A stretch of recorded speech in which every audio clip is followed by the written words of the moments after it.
Salutations, respected viewers. I'm George from Ireland. Now look above that Waitrose, and there you can see a blue plaque which is not actually blue. The only one that isn't blue so far as I can tell. Anyway, I'm filming here because that's where Lord Macaulay spent some of his childhood, and I had a request from one of my many Indian viewers to do a video about Thomas Babington Macaulay. So Macaulay is best known for being a historian, a Whig politician, and the enormous influence he has had on Indian education down to this day, for good or ill. He was born in Rothley in 1800. That's a village in Leicestershire, in the middle of England, but he didn't spend very much time there. His father was Zachary Macaulay, and Zachary Macaulay also lived in that house. I don't propose to say a great deal about Zachary Macaulay since he deserves a video of his own. Perhaps I'll return and do that sometime later. But Zachary Macaulay was from the Highlands, and he married a woman from Bristol, and they had a few children. Obviously, Thomas Babington Macaulay was one of those. So Zachary Macaulay, he had been in Jamaica as a plantation manager in the late 18th century, as in when thraldom was on. So he later realised he was committing the most infernal crimes against the luckless people who were forced to toil there, and he became an abolitionist. He was a governor of Sierra Leone, which was a colony for free black people from the Caribbean who wished to return to their ancestral continent. That's why Freetown, the capital of Sierra Leone, has that name. Anyway, I don't want to say a great deal about Zachary. On to his more famous son. So Thomas Babington Macaulay, from his earliest childhood, was someone who displayed the most prodigious capacity for learning, and he acquired a number of languages, and he got them under his belt autodidactically: French, Spanish, German, Dutch, Latin, and ancient Greek. And he attended a small school in Hertfordshire. It was a private one, i.e. it was run for profit, not a famous one. I can't even remember its name. So he distinguished himself. He was a voracious reader and had the most insatiable appetite for knowledge. It was historical, geographical, religious, things like that. Rather imaginative, and seemed to have photographic memory, and often could remember virtually the whole text on a single reading. But not very convivial, and as you can imagine, his extraordinary intellectual gifts did not endear him to his schoolmates, so he got rather a hard time for them. Was a solitary child, and much better at getting along with people a generation or two his senior. He then went up to Trinity College, Cambridge, and Trinity then as now was regarded as the most magnificent college in Cambridge University. In case you don't know, Cambridge's got about 30 colleges, like a federal system. Back in those days it was fewer, perhaps 20 colleges. So some people in the United Kingdom, the early 19th century, didn't even attend primary school. Only a few went on to secondary school, and precious few went on to university, perhaps 2% of the populace, boys only in those days.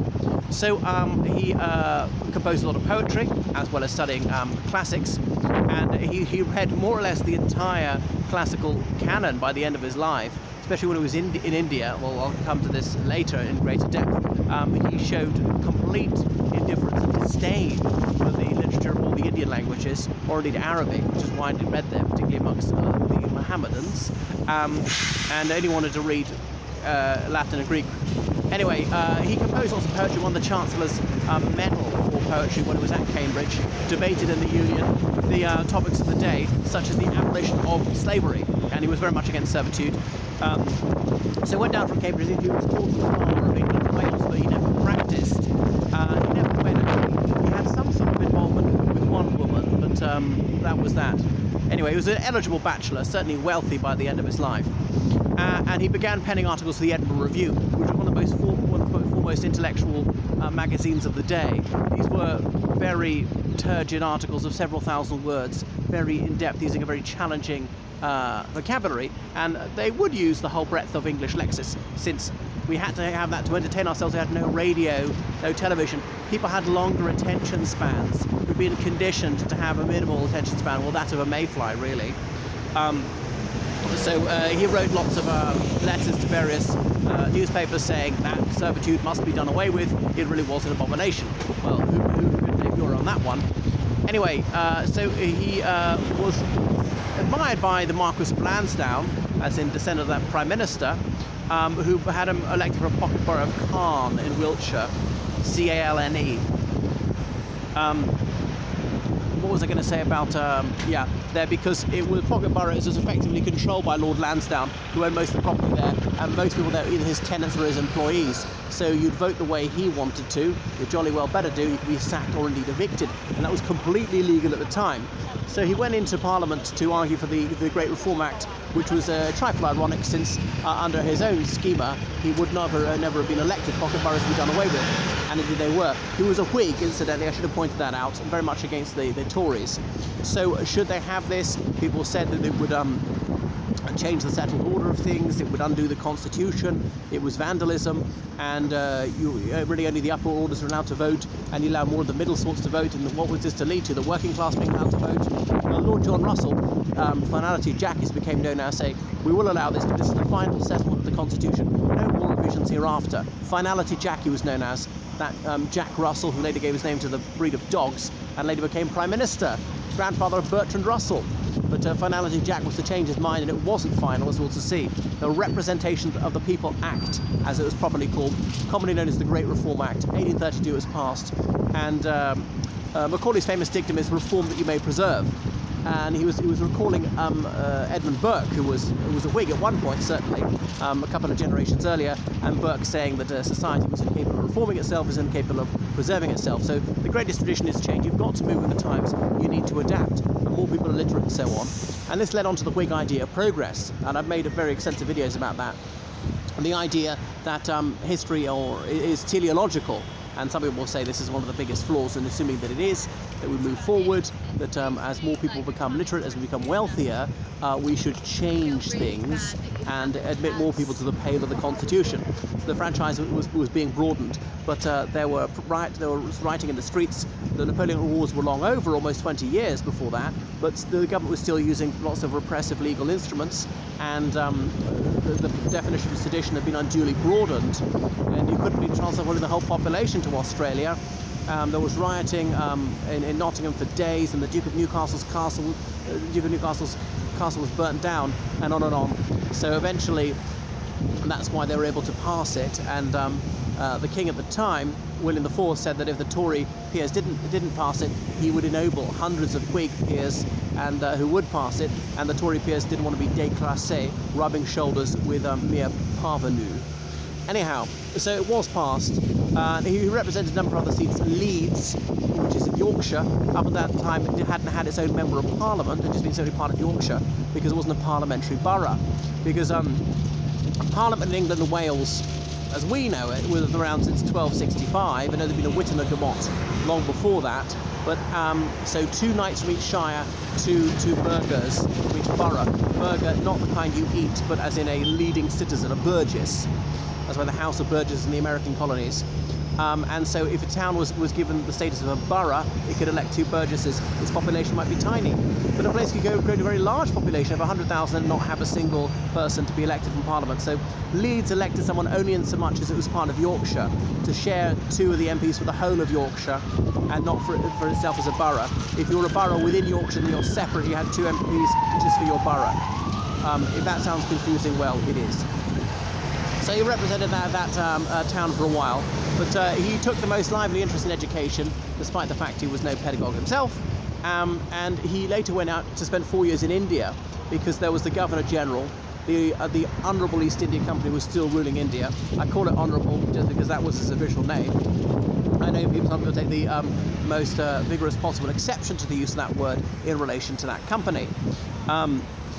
So he took ship for India, I meant to sail around the Cape of Good Hope, because the Suez Canal had not even been begun by that time. And he spent 4 years in Calcutta, or Kolkata as we now call it, serving on the Governor General's Council. And he was the law member, as in it's a bit like a cabinet. They were unelected, appointed, and each had an area of responsibility. So he's able to see the legal system, and he proposed some changes to the legal code, and the Indian Penal Code owes much to him, and it's largely extant to this day, and it's used in other jurisdictions, in Southeast Asian countries, in Nigeria and so forth, in Pakistan too. Pakistan's got these 2 parallel legal systems, a Shariat one and a common law system, but I won't go into that. Anyway, perhaps the single most important document from him is his Minute on Education, which really was seminal for India. So prior to this time, even the schools which were run by the East India Company used to use Persian as their medium of instruction. So Persian comes from Iran, obviously. The Mughals had come to India partly via Iran, and so the upper classes, both Hindu and Muslim, could speak Persian. Most people were not literate at all. And the Mughal Empire wasn't quite extinct, finally killed off by the Indian Mutiny, or as most Indians prefer to call it, the First National War of Independence in 1857. And so the Muslims in the northwest of India, quite a few of them spoke Urdu, which is Hindi with Persian accretions. He said, no, this won't do, we must switch the language to English. So that really was a revolutionary moment. Obviously it took a very long time for the effects to be felt, because only a tiny percentage of Indians could speak English at first. We got to the case where the situation now, where India's got something like 80% literacy, and about half of those can speak English. You might think that everybody in India can speak English, but that's not true. In big cities, yes, more educated people, yes, definitely, often perfect English. But you go to, say, poverty-stricken people in the most remote regions, elderly women, no, they can't. Back to him. Unfortunately, he had this ugly streak of disdain in him for Indian learning, Indian civilization, and he was convinced of the innate superiority of all things Occidental. And he'd spoken to more Orientalists who'd assured him there was nothing in Arabic or in any of the vernacular Indian languages that was worth admiring in terms of quality literature, especially poesy. And he took the most lively interest in poetry. And he didn't bother learning any of those languages, despite his exceptional gift for mastering languages. And he was convinced of the innate superiority of all things Western. But these Orientalists he was speaking to, they were Western scholars, so there might have been a bit of cultural prejudice towards their own patrimony. But he thought that British heritage should simply be grafted onto the Indians, or as he said, to create a class of people who are Indian in blood and colour, but English in manners and morals and all the rest of it, as though that was necessarily for the betterment of India. He was also an inveterate admirer of Warren Hastings, who most people regard with contempt, who was the Governor General of India in the 1780s, who was charged with peculation and then impeached before the House of Commons. Burke inveighed against him as grossly corrupt, but as Warren Hastings said, and it was beautifully phrased, I stand astounded at my own moderation. He was acquitted on all charges. But back to Lord Macaulay. So after his 4 years in India, he returned. His emotional bond really had been with his sisters, one of whom had died whilst Macaulay was in India.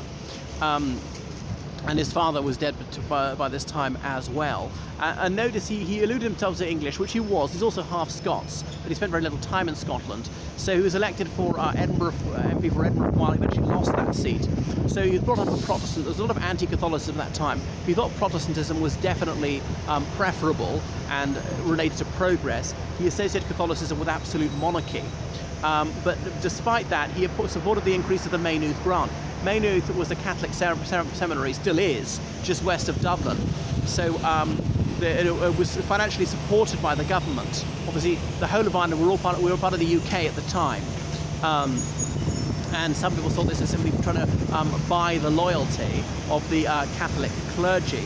And so some of the hardcore Protestants in Edinburgh thought we shouldn't be bankrolling the Roman priesthood, because that's an abomination, it's counterfeit Christianity. And because he wasn't anti-Catholic, he lost his seat. He was elected rector of Glasgow University, which normally went to some very distinguished citizen. So the students get to elect their rector at some of these universities in Glasgow, in Edinburgh, and I can't think where else. And you just serve for a few years.